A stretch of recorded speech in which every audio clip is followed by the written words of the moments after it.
Capítulo 27 do livro Em seus passos, o que faria Jesus? De Charles M. Sheldon, obra em domínio público. Leitura em voz alta. A justiça irá adiante dele, e eles não fará andar no caminho aberto pelos seus passos. Salmos 85, 13. Na semana seguinte, o bispo teve uma experiência que pertence à história da missão. Voltava ele muito tarde de uma reunião de operários, quando dois homens saltaram de trás de um muro. Um deles apontou um revólver à fronte do bispo, enquanto o outro o ameaçava com um cacete. Mãos ao alto e fique quieto, disse o homem do revólver. O lugar era solitário. O bispo não pensou nem um instante em resistir. Fez o que lhe ordenavam os homens, e o homem do cacete começou a examinar seus bolsos. O bispo estava calmo, nenhum de seus nervos tremia. Um espectador passando ali por acaso teria pensado que ele estava orando pela alma dos dois homens. E era realmente o que fazia. E sua prece ia ser respondida de um modo muito singular naquela mesma noite. O bispo não tinha o hábito de levar muito dinheiro consigo.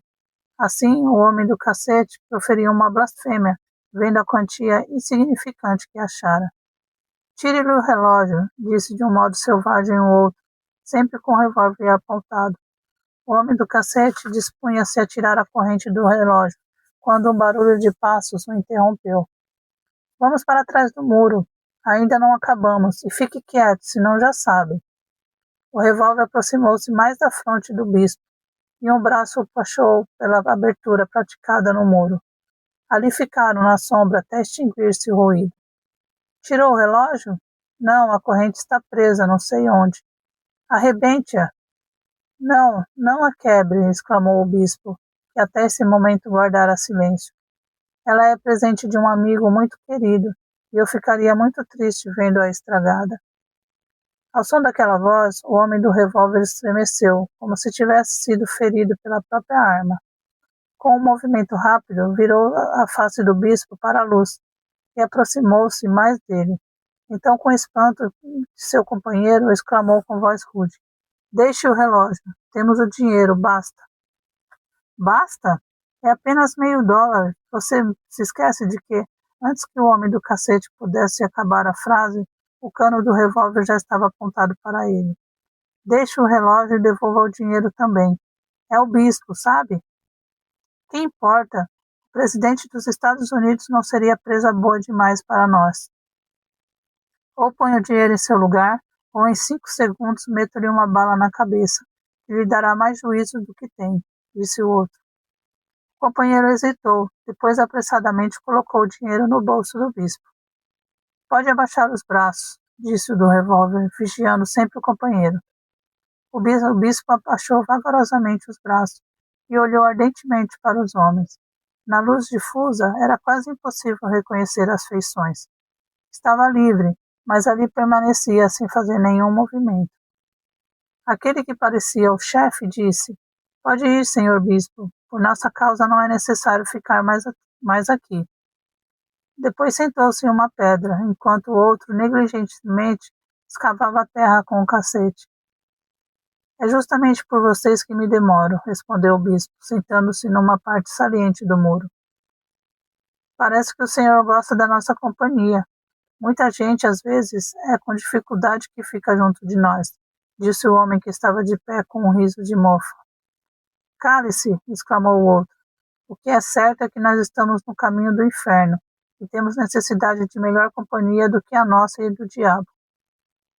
Se me permitissem ajudá-los, disse o bispo com voz gentil, cordial mesmo.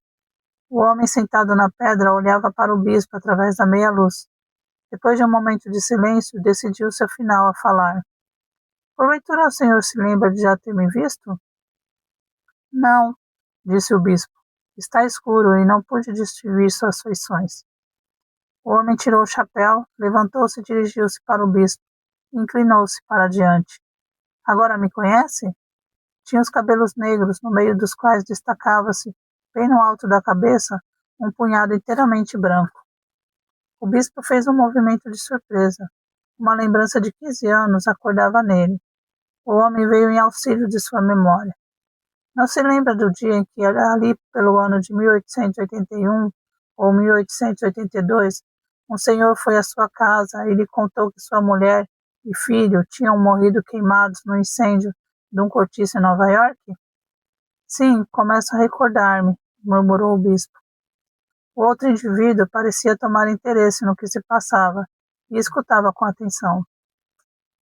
Não se lembra de que me recolheu em sua casa naquela noite e que gastou todo o dia seguinte procurando um emprego para mim e que depois de achar eu lhe prometi deixar de beber, como pediu? Lembro-me, respondeu o bispo, e espero que tenha cumprido sua promessa. O homem riu de um modo selvagem, bateu com o punho no muro com tal ímpeto que fez sangue. Minha promessa, eu estava bêbado antes do fim de semana e eu não tinha cessado de beber. Não me esqueci nem do Senhor nem da sua oração. O senhor se lembra de que na manhã seguinte, a que cheguei na sua casa, depois do café, o senhor me convidou para assistir o culto doméstico? Aquilo me conquistou, mas minha mãe também costumava orar, como que a vejo agora ajoelhada ao pé de minha cama, quando eu era pequeno.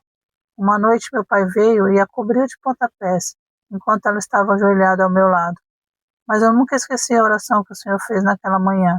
O senhor orou por mim, justamente como minha mãe fazia, sem dar atenção ao fato de que eu estava esfarrapado, carrancudo e mais ou menos bêbado quando toquei a campainha de sua casa.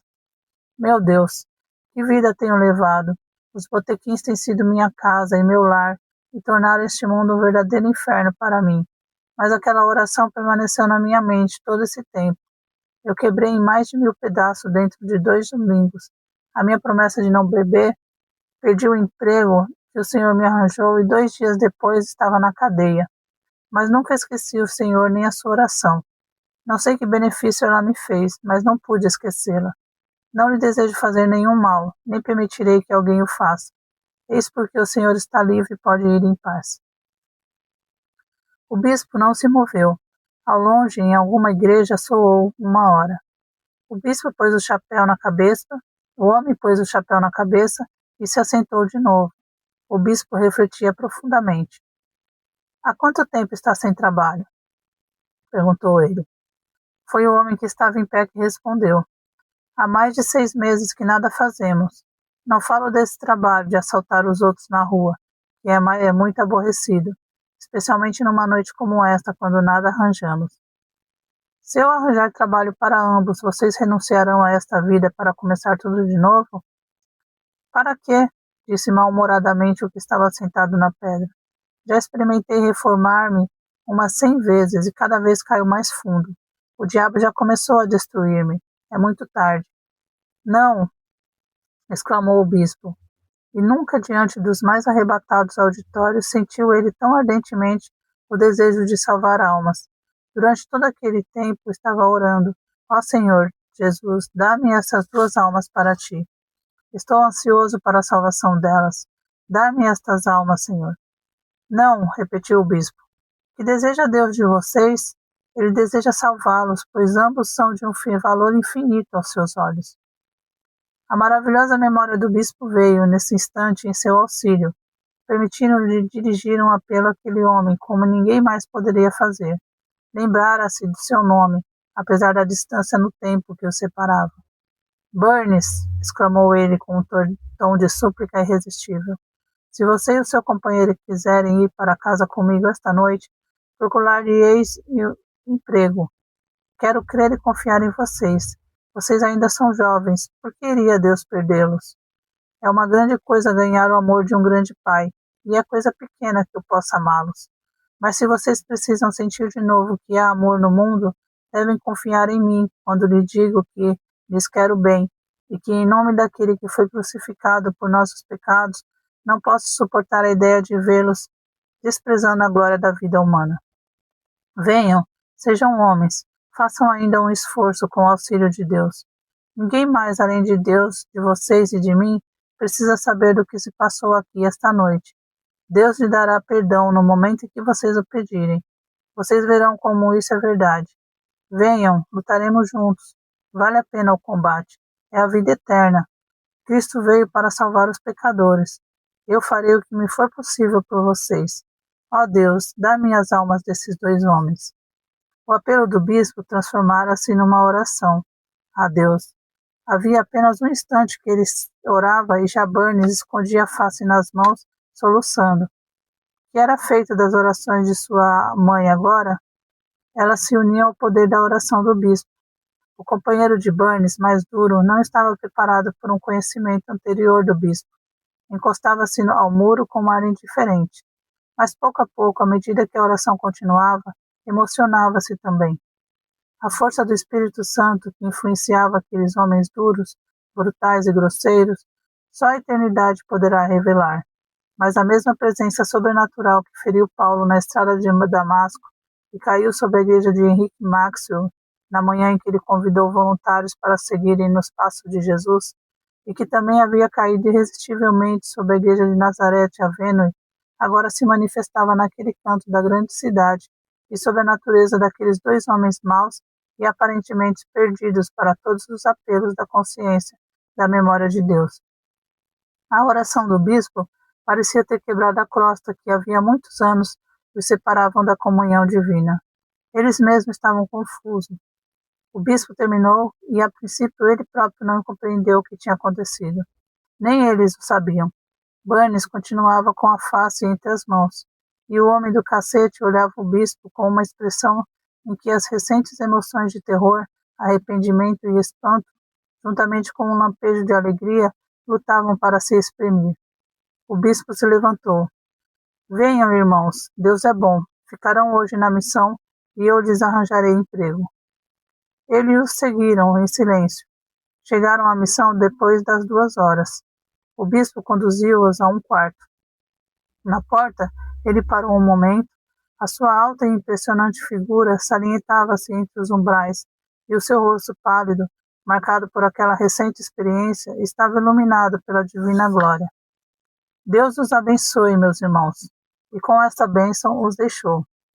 Na manhã seguinte, ele estava com certo receio de ver os 2 homens, mas as impressões da noite não se haviam dissipado. Arranjou-lhes trabalho. O porteiro da missão precisava de um ajudante, em vista do aumento de serviço, e o lugar foi dado a Burns.